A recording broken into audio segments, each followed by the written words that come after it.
31 அதிகாரம் 8 வசனம். உபாகமம் 31 அதிகாரம் 8 வசனம்.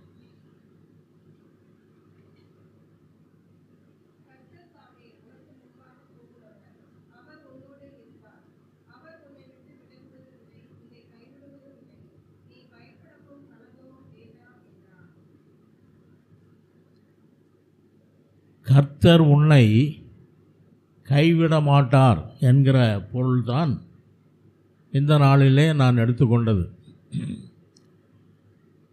கர்த்தர் எப்போதும் நம்மை கைவிடுறதில்லை. மறைந்து இப்போ பரலோகத்தில் இருக்கிற பாஸ்டர் ஜீவானந்தம் அவர்கள் அவர் பிரசங்கத்தை ஆரம்பிக்கிறதுக்கு முன்னாடி இயேசு என்னை கைவிட மாட்டார் என்று பாடிட்டு தான் அவர் பிரசங்கம் ஆரம்பிப்பார். நாமும் கூட அந்த பாடலை பாடினால் நல்லது என்று நினைக்கிறேன்.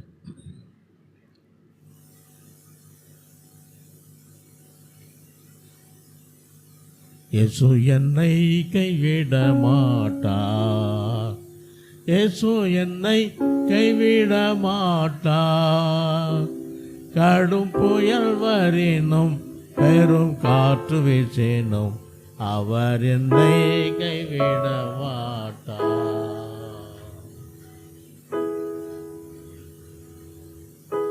காண்பிரியா? இயேசு என்னை கைவிட மாட்டார், இயேசு என்னை கைவிட மாட்டார். கடும் புயல் வரினும் பெரும் காற்று வீசினும் அவர் என்னை கைவிட மாட்டார்.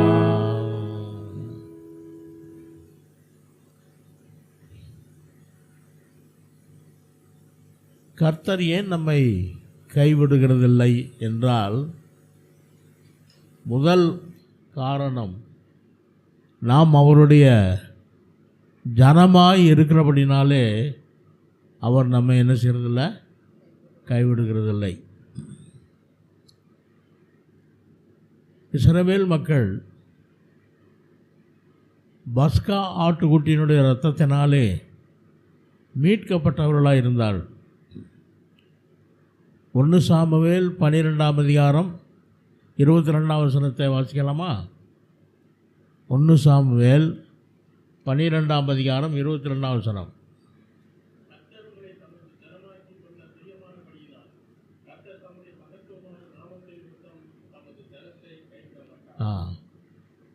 கர்த்தர் தம்முடைய மகத்துவமான நாமத்தை நிமித்தம் அவர் கைவிட மாட்டார். உபாகமம் 7 அதிகாரம் 6-7 வசனங்கள்.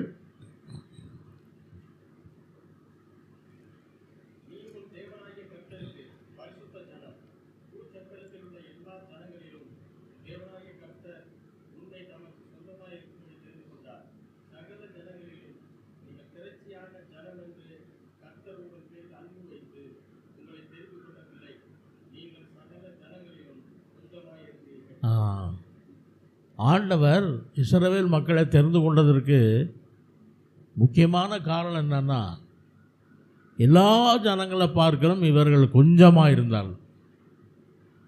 அந்த சின்ன கூட்டமாக இருந்ததுனால தேவன் அவளுக்கு கிருபை பாராட்டி அவளை தெரிந்து கொண்டார். சோதரம், நாம் அவருடைய ஜனம் என்பதனாலே ஆண்டவர் நம்மை கைவிடுகிறதில்லை. ரெண்டாவது, தம்முடைய மகத்துவமான நாமத்தின் நிமித்தம் அவர் நம்மை கைவிடுகிறதில்லை. ஜோசுவா 7 அதிகாரம் 9 வசனத்தை வாசிக்கலாமா? ஜோசுவா 7 அதிகாரம் 9 வசனம்.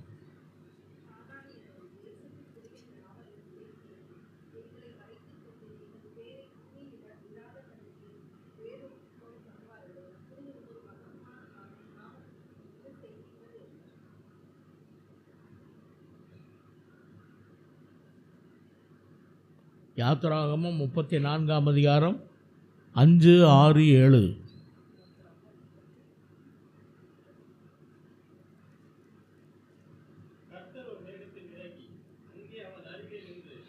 நாமத்தை கூறினார்.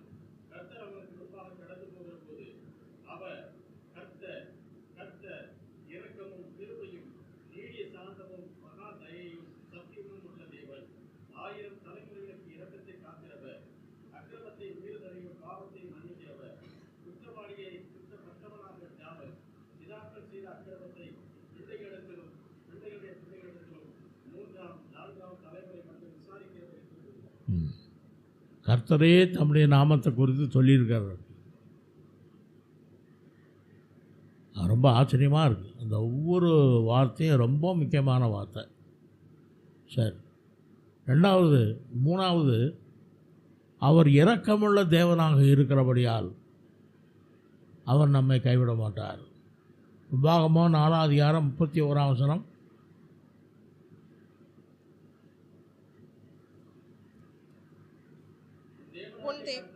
இரக்கமுள்ள தேவனாய் இருக்கிறபடியால் அவர் உன்னை கைவிடவும் மாட்டார், உன்னை அழிக்கவும் மாட்டார், பிதாக்களுக்கு தாம் ஆணையிட்டு கொடுத்த உடன்படிக்கையை மறக்கவும் மாட்டார்.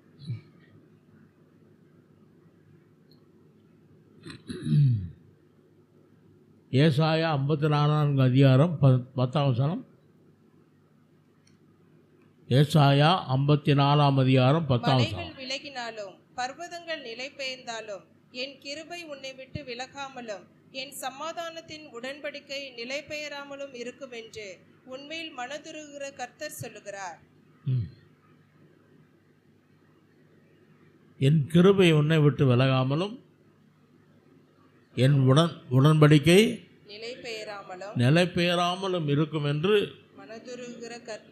உன்மேல் மனதுருகிற கர்த்தர் சொல்லுகிறார். எல்லா பொறுப்பையும் ஆண்டவர் தன்மேலேயே போட்டுக்கிட்டார். தன்மேலேயே போட்டுக்கிட்டு நமக்கு பெரிய கிருபையை அவர் தருகிறார். ஏனென்றால் அவர் இரக்கமுள்ள தேவனாய் இருந்தபடினால். எப்போது தேவன் நம்மை கைவிட மாட்டார்? கர்த்தருடைய ஜனங்கள் அவருக்கு கீழ்ப்படிந்து நடக்கும் பொழுது. 1 ராஜாக்கள் 6ஆம் அதிகாரம் 12-13 வசனங்களை வாசிக்கலாம்.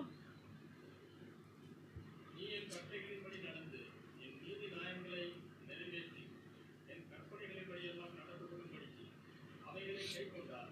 நீ கட்டுகிற ஆலயத்தை குறித்து நான் தகப்பனாகி தாவீதோடே சொன்ன என் வார்த்தையை உன்னிடத்தில் நிறைவேற்றி இஸ்ரவேல் புத்திரர் நடுவிலே வாசம் பண்ணி என் ஜனமாகி இஸ்ரவேலை கைவிடாதிருக்கிறேன். ஆண்டவர் யாருக்கு சொன்ன வார்த்தை இது? சாலமோனுக்கு சொன்ன வார்த்தை. என் தகப்பன், உன் தகப்பனாகிய தாவீது என்னுடைய வழியில் அவன் நடந்தது போல நீயும் நடந்தா நான் என்ன செய்ய மாட்டேன்? நான் என்னுடைய உடன்படிக்கையை, வார்த்தைகளை நான் கை கொண்டு உனக்கு கிருபையாக இருப்பேன் என்று ஆண்டவர் சொல்லுகிறார்.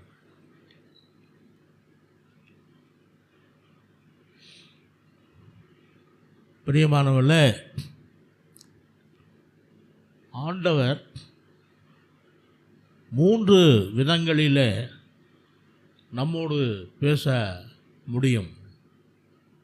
ஒன்று, அவருடைய வேதத்தின் மூலமாய் கர்த்தர் நம்மோடு பேச முடியும். பெரும்பாலும் வேதத்தின் மூலமாக தான் ஆண்டவர் நம்மோட பேசுகிறார். 2வது, மெல்லிய சத்தத்தின் மூலமாய் தேவன் நம்மோடு பேசுகிறார்.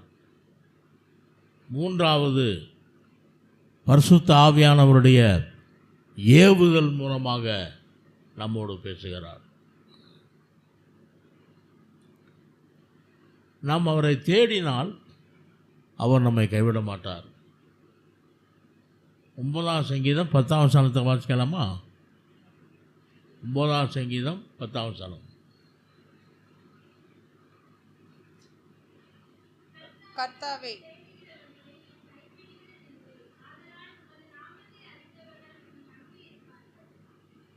கர்த்தாவே, உம்மை தேடுகிறவர்களை நீ கைவிடுகிறதில்லை. கைவிடுகிறதில்லை. ஆதலால் உம்முடைய நாமத்தை அறிந்தவர்கள் உம்மை நம்பியிருப்பார்கள். ஒன்று நாளாகமம் 28ஆம் அதிகாரம் 9ஆம் வசனம்.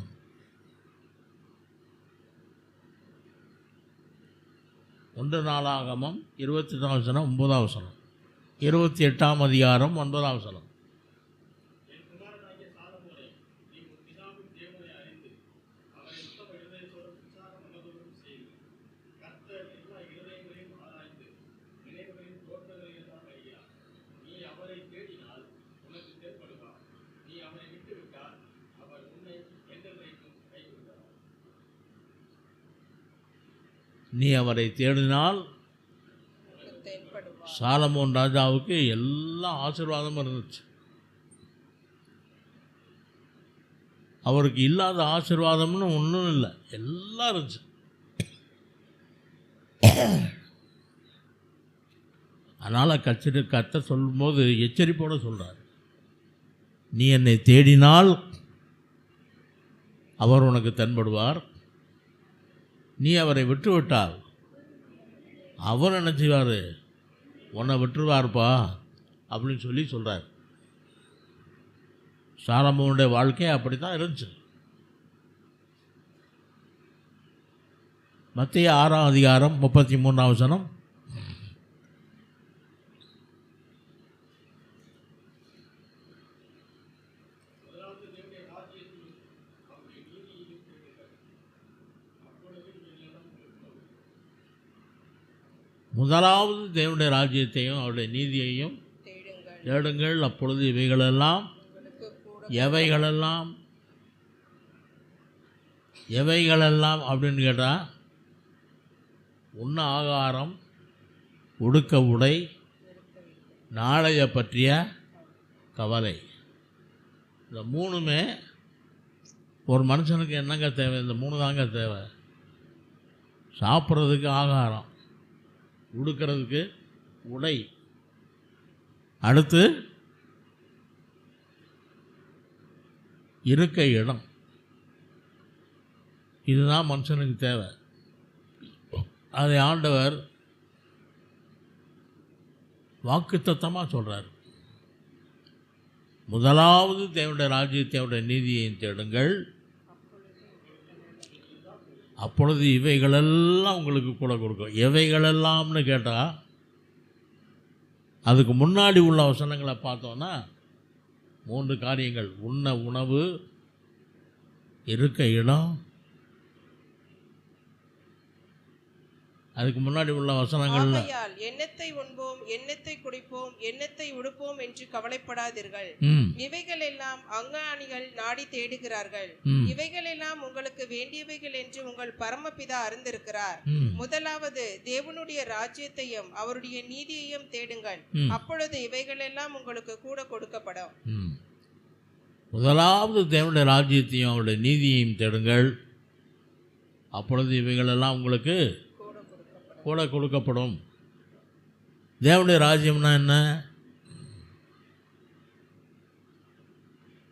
தேவனுடைய ராஜ்யம் புசிப்பும் குடிப்பும் அல்ல, அது நீதியும் சமாதானமும் பரிசுத்த ஆவியினாலே உண்டாகிற சந்தோஷமாக இருக்கிறது. அது எந்த வசனத்தில் வருதுங்க? ரோமர் 16:14 13 14 17. அதை எடுத்து வாசிக்கலாமா?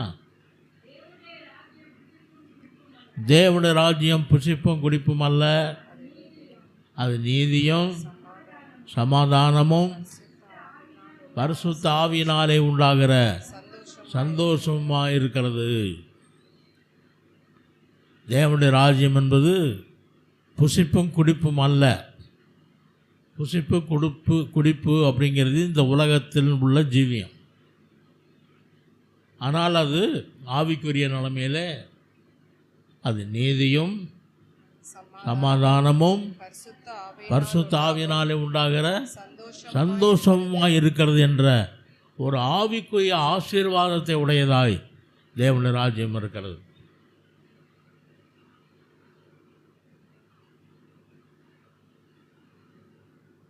அடுத்து நீதிமானாக ஜீவிக்கும்போது கர்த்தர் நம்மை கைவிடுகிறதில்ல. 37ஆம் சங்கீதம் 25ஆம் வசனம். 37ஆம் சங்கீதம் 25ஆம் வசனம்.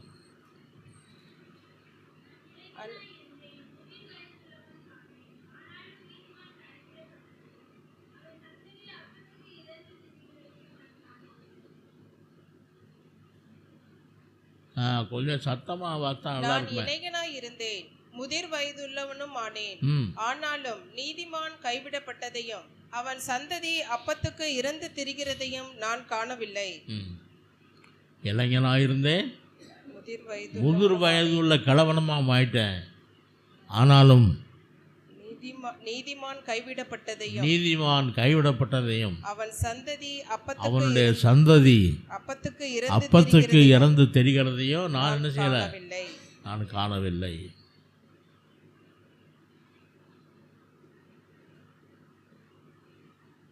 அடுத்த ஆண்டவர் பரிசுத்தவான்களை கைவிடுகிறதில்ல. 37ஆம் சங்கீதம் 28ஆம் வசனம். அவன் கர்த்தர் நியாயத்தை விரும்புகிறவர், அவர் தமது பரிசுத்தவான்களை கைவிடுவதில்லை. அவர்கள் என்றென்றைக்கும் காக்கப்படுவார்கள், துன்மார்க்கருடைய சந்ததியோ அறுப்புண்டு போ. பரிசுத்தவான்களை காப்பாற்றுகிற தேவன் நம்முடைய தேவன். பரிசுத்தவான்கள்னா யாருங்க?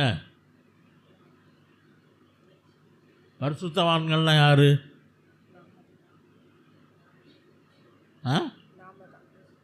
நம்ம தான் தைரியமாக சொல்லுங்க. எப்பா நம்ம என்ன பரிசுத்தவானா, ஐயோ அப்படி இல்லையே அப்படின்னு நம்மளை நாமே குறைச்சக்கூடாது. கர்த்தருடைய வசனம் சொல்லுது, நீங்கள் எல்லாம் பரிசுத்தவான்கள்னு சொல்லுது. அல்லேலூயா. 1 கொரிந்தியர் 1ஆம் அதிகாரம் 2ஆம் வசனம்.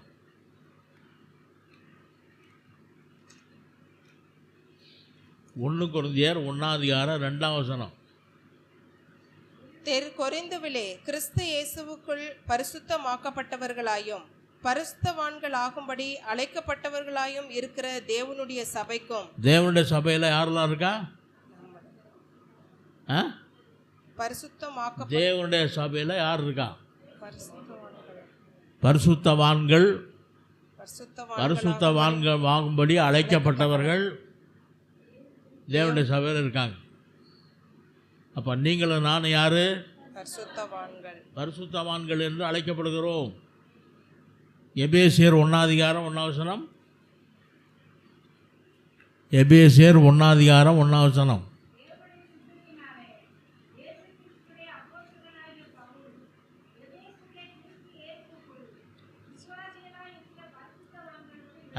எபேசுவில் உள்ள கிறிஸ்து இயேசுவுக்குள் விசுவாசிகளாய் இருக்கிற பரிசுத்தவான்களுக்கு எழுதுகிறதாவது.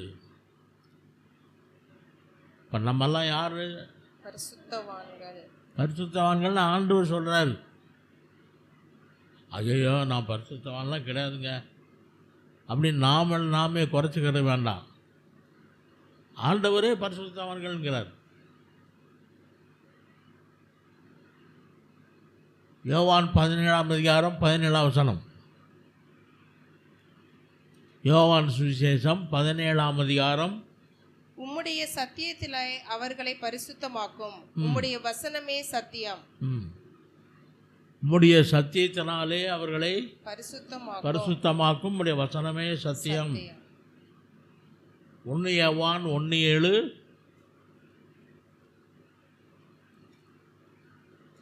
1 யோவான் 1:7. அவர் ஒளியில் இருக்கிறது போல நாமும் ஒளியிலே நடந்தால் ஒருவரோடொருவர் ஐக்கியப்பட்டிருப்போம். அவருடைய குமாரனாகிய இயேசு கிறிஸ்துவின் இரத்தம் சகல பாவங்களையும் நீக்கி நம்மை சுத்திகரிக்கும். அவர் ஒளியில் இருக்கிறது போல நாமும் ஒளியிலே நடந்தால் ஒருவரோடொருவர் ஐக்கியப்பட்டிருப்போம். அவருடைய குமாரனாகிய இயேசு கிறிஸ்துவின் இரத்தம் சகல பாவங்களை நீக்கி நம்மை சுத்திகரிக்கும். நாம் ரட்சிக்கப்பட்ட பிறகு, ஆண்டவருக்குள்ளே நாம் வந்த பிறகு நமக்குள்ளே வருகிற பாவங்கள் எப்படிப்பட்டதாக இருந்தாலும் அது இயேசுக்கு சொன்ன இரத்தமானது சுத்திகரிக்கும் என்று சொல்லி வேதம் சொல்லுகிறது. ரோமர் 15:15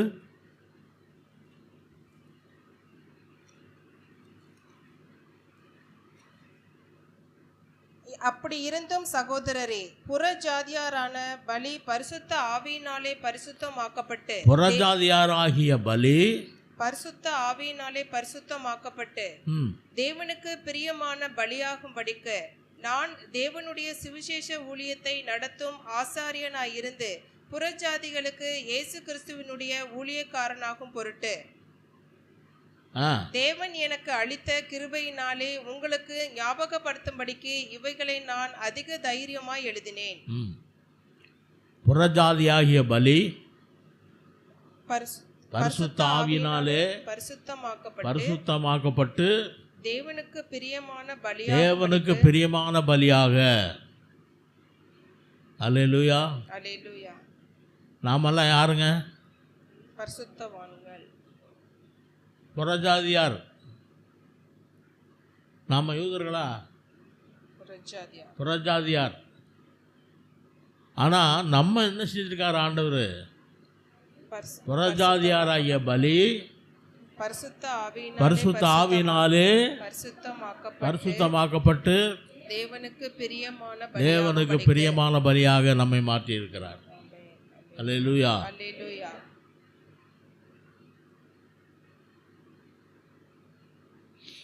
அடுத்து ஆண்டவர் எப்படி கைவிட மாட்டார்?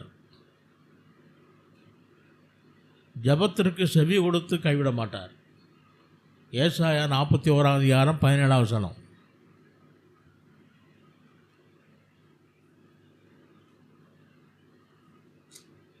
ஏசாயா 41:17 எளிமையும் மாணவர்கள் தண்ணீரை தேடி அது கிடையாமல் அவர்கள் நாவு தாகத்தால் வரலும் போது கர்த்தராகிய நான் அவர்களுக்கு செவி கொடுத்து இஸ்ரவேலின் தேவனாகிய நான் அவர்களை கைவிடாதிருப்பேன்.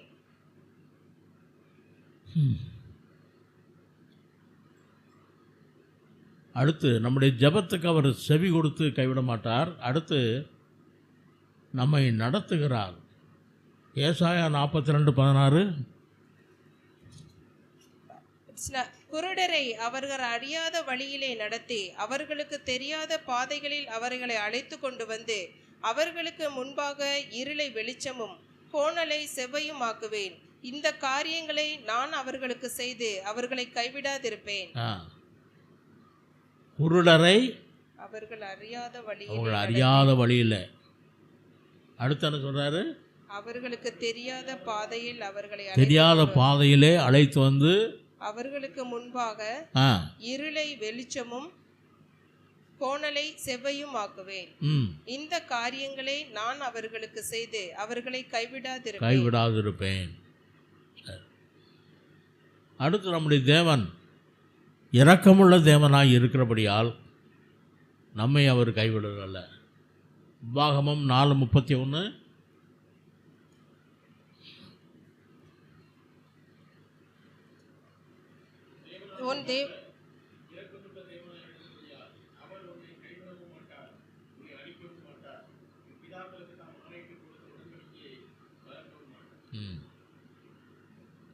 அவர் இரக்கமுள்ள தேவனாய் இருக்கிறபடினாலே நம்மை அவர் கைவிடுவதில்லை. ஏசாயா 54:10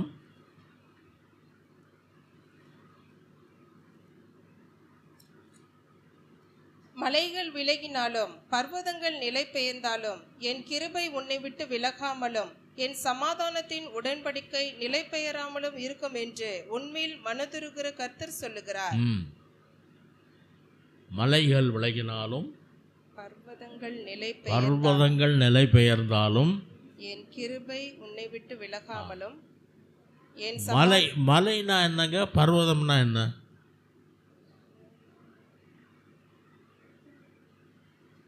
மலைனா என்ன? பர்வதம்னா என்ன?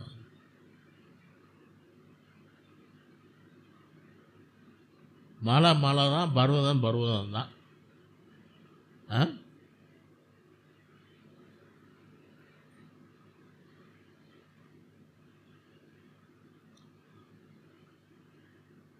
மலை என்பது இப்போ நம்ம பார்க்குறோமே அதான் மலை. ஆனால் பர்வதம் என்பது மலையை காட்டிலும் விஸ்தாரமாய் உள்ள ஒரு பகுதி, அதான் பர்வதம். மலையே விலகி போனாலும் சரி, பர்வதங்களே நிலை பெயர்ந்தாலும் சரி, என் கிருபை உன்னை விட்டு விலகாமலும், என் கிருபையை உன்னை விட்டு விலகாமலும், என் சமாதானத்தின் என்னுடைய உடன்படிக்கை சமாதானத்தின் உடன்படிக்கை நிலை பெயராமலும் இருக்கும் என்று உன்மேல் உன்மேல் மனதுருகிற மனதுருகிற கர்த்தர் சொல்லுகிறார். கர்த்தர் சொல்லுகிறார். பிலிப்பியர் 4ஆம் அதிகாரம் 19ஆம் வசனம்.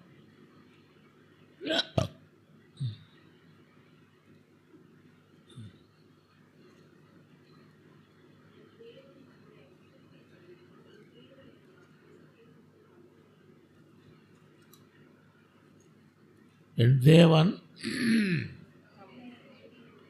நம்முடைய மகிமையின் ஐஸ்வர்யத்தின்படியே உங்கள் குறைவை எல்லாம் என்னங்க உங்கள் குறைவுகளை எல்லாம் உங்கள் குறைவை எல்லாம் கிறிஸ்து இயேசுவுக்குள் நிறைவாக்குவார். கிறிஸ்து இயேசுவுக்குள் நிறைவாக்குவார். According to the riches in glory, மகிமையின் ஐஸ்வர்யத்தின் படியே நிறைவாக்குவார்.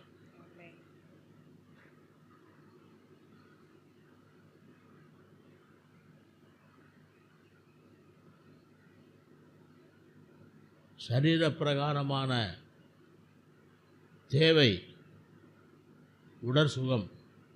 எபிரேயர் 13ஆம் அதிகாரம் 5-6 வசனங்களை பார்த்தீங்க. எபிரேயர் 13ஆம் அதிகாரம் 5-6 வசனங்கள். நீங்கள் பண ஆசை இல்லாதவர்களாய் நடந்து உங்களுக்கு இருக்கிறவைகள் போதும் என்று எண்ணுங்கள். நான் உன்னை விட்டு விலகுவதும் இல்லை, உன்னை கைவிடுவதும் இல்லை என்று அவர் சொல்லி இருக்கிறாரே. அதனாலே நாம் தைரியம் கொண்டு, கர்த்தர் எனக்கு சகாயர், நான் பயப்படேன், மனுஷன் எனக்கு என்ன செய்வான் என்று சொல்லலாமே. அப்போ ஆண்டவருடைய கிருபை நம்மோடு கூட இருந்தாலே போதும், எல்லா ஆசீர்வாதங்களும் இருக்கிறதாக அர்த்தம். நம்முடைய ஆவிக்குரிய தேவை எல்லாவற்றையும் கர்த்தர் நமக்கு சந்திக்கிறவராக இருக்கிறார். 2 கொரிந்தியர் 6ஆம் அதிகாரம் 10ஆம் வசனம்.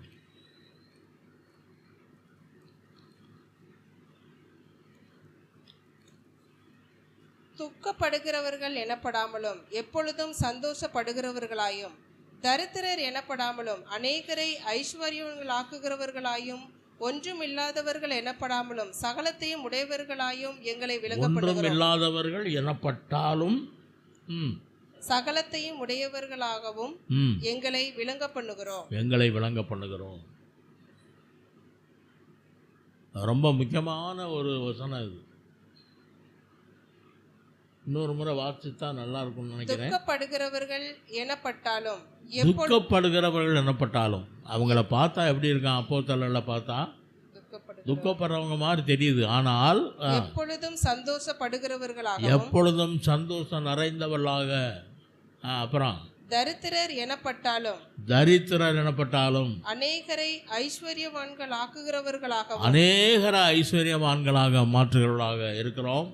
ஒன்றுமில்லாதவர்கள் எனப்பட்டாலும், ஒண்ணுமே இல்லவங்கட்ட அப்படின்னு சொன்னாலும் சகலத்தையும் உடையவர்களாகவும் எங்களை விளங்க பண்ணுகிறோம்.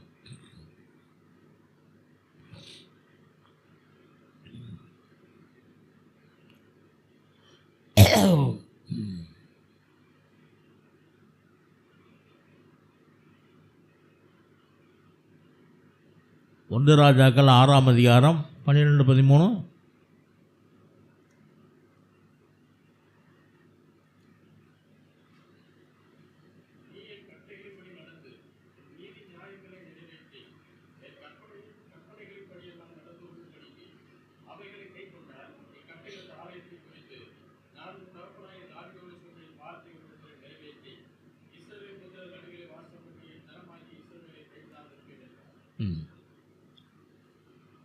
சாலமோன் ராஜாவுக்கு அவ்வளோ ஐஸ்வர்யம் இருந்துச்சு.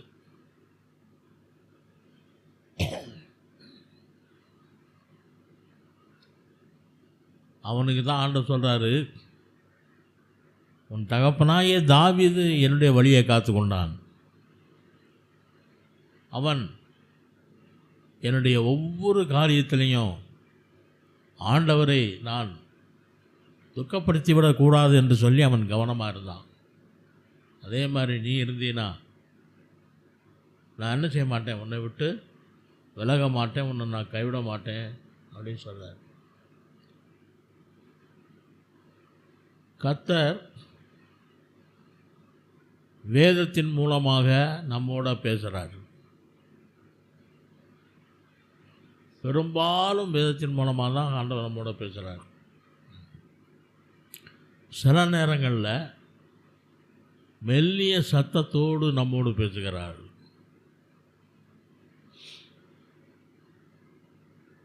இந்த புதிய ஏற்பாட்டின் காலத்திலே வாழ்கிற நமக்கு பரிசுத்த ஆவியானவருடைய ஏவுதலின் மூலமாய் நம்மோடு ஆண்டவர் பேசுகிறார். பரிசுத்த ஆவியானவருடைய ஏவுதல் வேதத்தின் மூலமாய் பேசுகிறார், அவருடைய மெல்லிய சத்தத்தின் மூலமாய் பேசுகிறார், பரிசுத்த ஆவியானவருடைய ஏவுதலின் மூலமாய் நம்மோடு பேசுகிறார். அடுத்து நாம் அவரை தேடினால் அவர் நம்மை கைவிட மாட்டார். 9ஆம் சங்கீதம் 10ஆம் வசனம்.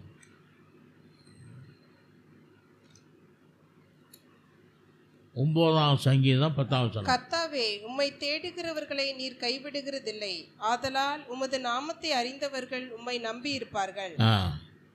கர்த்தாவே, நீர் தேடுகிறவர்களை கைவிடுறதில்ல, அதனால் உம்முடைய நாமத்தை அறிந்தவர்கள் உம்மை நம்பி இருப்பார்கள்.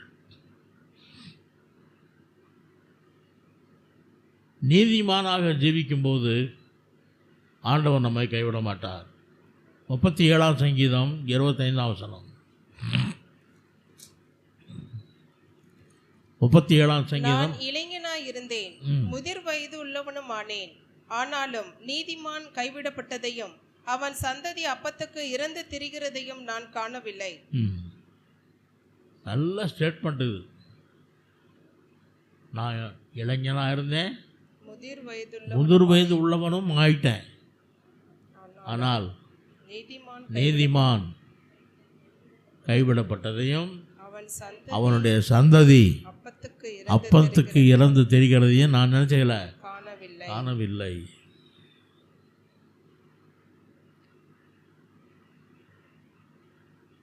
பரிசுத்தவான்களை அவர் கைவிட மாட்டார்.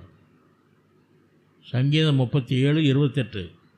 கர்த்தர் நியாயத்தை விரும்புகிறவர், அவர் தமது பரிசுத்தவான்களை கைவிடுகிறதில்லை, அவர்கள் என்றென்றைக்கும் காக்கப்படுவார்கள், துன்மார்க்கருடைய சந்ததியோ அறுப்புண்டு போ.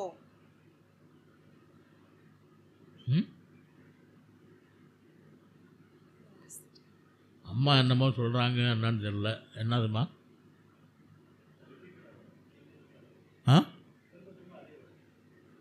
அப்படியா? சரி.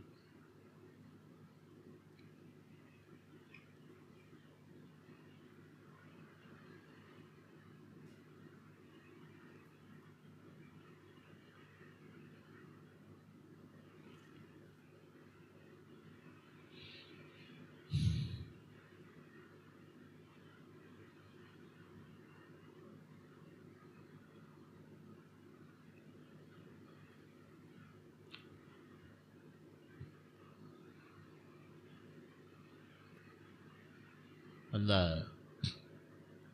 பாஸ்டர் ஜீவானந்தம் ஐயா அவர் பாடின அந்த பாட்டை ஒரு தடவை பாடினா நல்லாயிருக்கும்னு நினைக்கிறேன். இயேசு என்னை கைவிட மாட்டார்.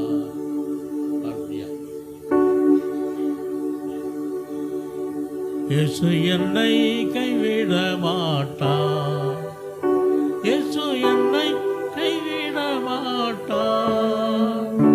கடும் புயல் வரினும் பெரும் காற்று வீசினும் அவர் என்னை கைவிட மாட்டார். இயேசு என்னை கைவிடவில்லை, இயேசு என்னை கைவிடவில்லை.